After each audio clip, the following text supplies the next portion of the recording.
Turn to somebody and say, you're a blessing. And all of you are mine. I want to thank all of you for being here on Easter Sunday. A great lesson. If you weren't here for Reverend Darb, get her CD. She was just magnificent. First service. And thank you, Judea. Wasn't she great this morning? Can't wait for your second song.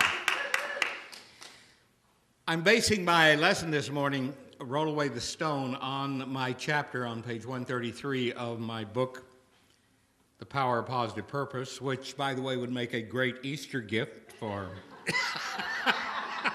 They're over in the bookstore. I'm going to share this with you as we begin to explore this lesson.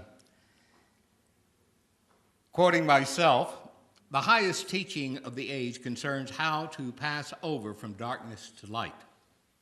How to roll away the stone of doubt and fear and step forward into the unlimited tomorrow as divine love in action.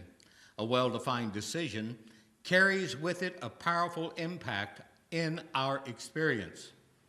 Without such a decision as to what we really are, a mighty moving power of love, and what we want as a result of that understanding, we run the risk of continuing in aimless, perhaps even discordant pursuits. In essence, that would be like jumping up and down and thinking you're going somewhere because you are moving. Now, the point here is there are a lot of people in metaphysics who do that. They jump up and down with new ideas and new concepts, but they don't go forward with it. They think they're progressing. Why? Because they feel that they are moving. The challenge is to understand that we are forever moving forward. In the lesson that is the essence of what we're celebrating this weekend, the Easter experience, the idea, as we said, and how many were here Friday night? Wasn't it beautiful? Give all the people here for our Friday night experience.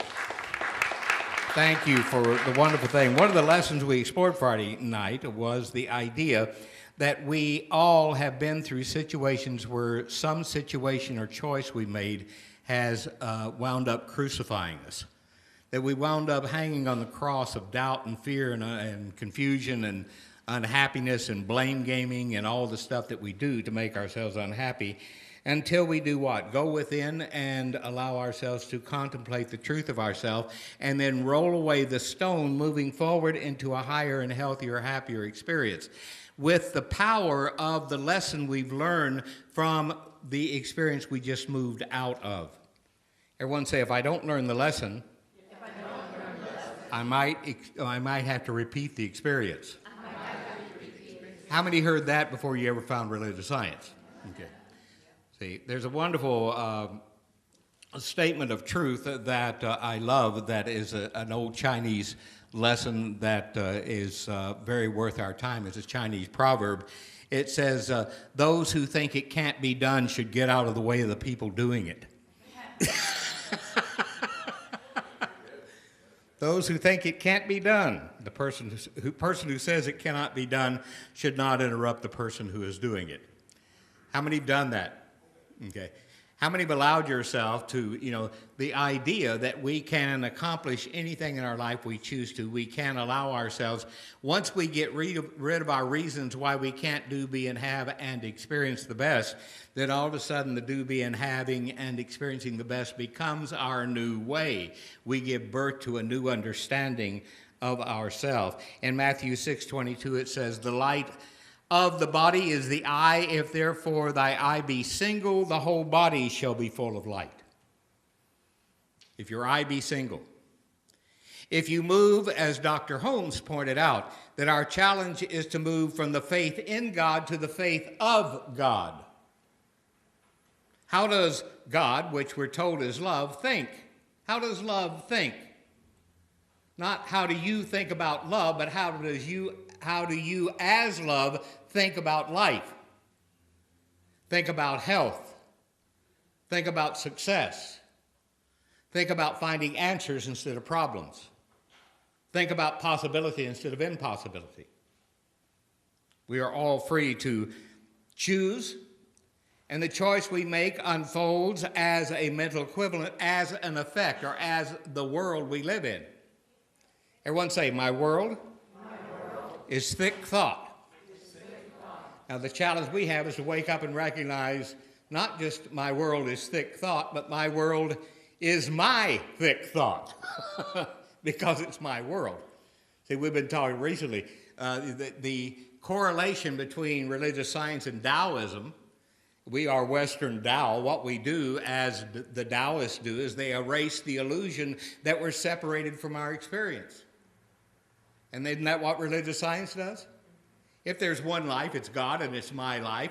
And now I'm going to describe in words what is already true of me. Not to make something happen, but to describe what is already true in mind and principle and love.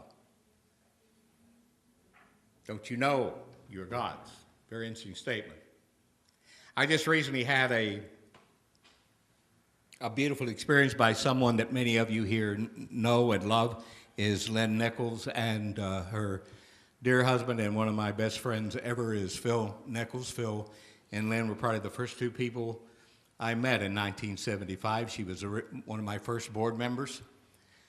Phil cooked the first graduation dinner for us, and as I shared in his memorial service, Phil just passed in December, we did a memorial for him up in Grass Valley Friday. And it was great. People came from all over this country, to standing room only, and to say, thank you, Phil. And the wonderful thing about Phil, he was one of my great students who, like all religious science teachers, we love to have in our classes, and that's the ones who come in, hear it, and do it. They don't hear it and argue with it, hear it and speculate it, hear it, and, you know, Dr. Holmes used to say, it doesn't matter what you practice, just practice one of them. And he was one of those people. And we were together shortly before he passed. He drove down from Grass Valley. We spent the day, and we spent the whole day just reminiscing about his family and the people he loved and all of this, and the memories of starting this church and developing it 36 years ago. He was one of these people who loved to see the best in everyone, whether they saw it or not. He was one of these people who would always support you. He was a friend. You know, he was one of these friends that, how many have one in your life, who never says, I'll be your friend if. He was one of those people who loved you and never said, I'll love you if. See, they didn't put a price tag on, he didn't put a price tag on anything.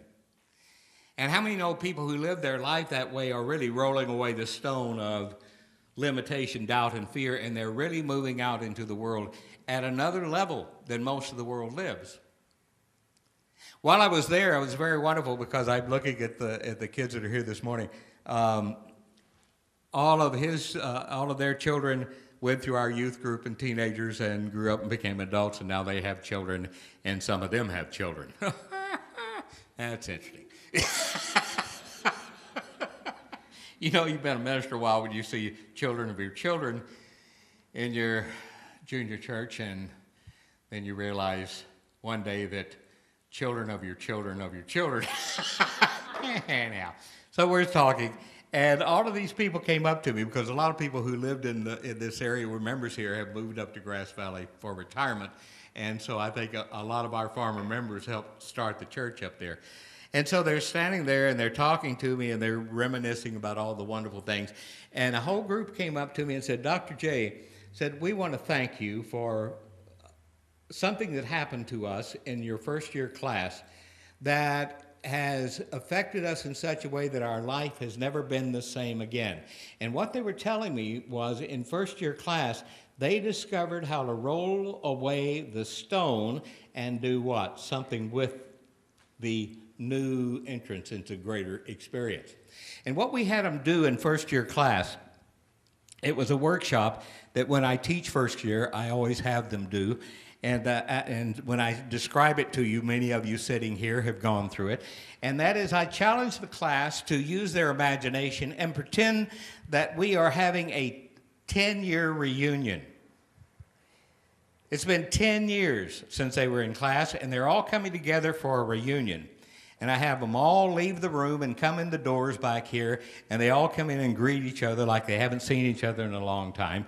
And I have them share with each other all the wonderful things that have happened in their life in the last 10 years. And they all do it, and it's fun, and everybody is laughing and carrying on, and they're using their imagination. It's great. And then I take them to the next level of the workshop. And this is what changed their life. My question to my students, and my question to you this morning, if you were to do it in your own mind, is what did you stop doing in order to let this great stuff happen? What did you stop thinking? What ways did you stop being in order to let go and let your dreams come true? Everybody say, all my dreams are waiting for me to come true. And so in the workshop, what do? What did you do to let that? I use their imagination. Then you know what I did next. My challenge is when the workshop was over, said, okay, here's my challenge. Stop it. Stop doing what you just said in the workshop you did in your imagination. Now, if you're going to, everyone say, if I stop doing one thing, I have to start doing something else. I love what everybody get your hand out. This is from Dr. Ernest Holmes. This is classic. I would frame this if you want to take this home with you.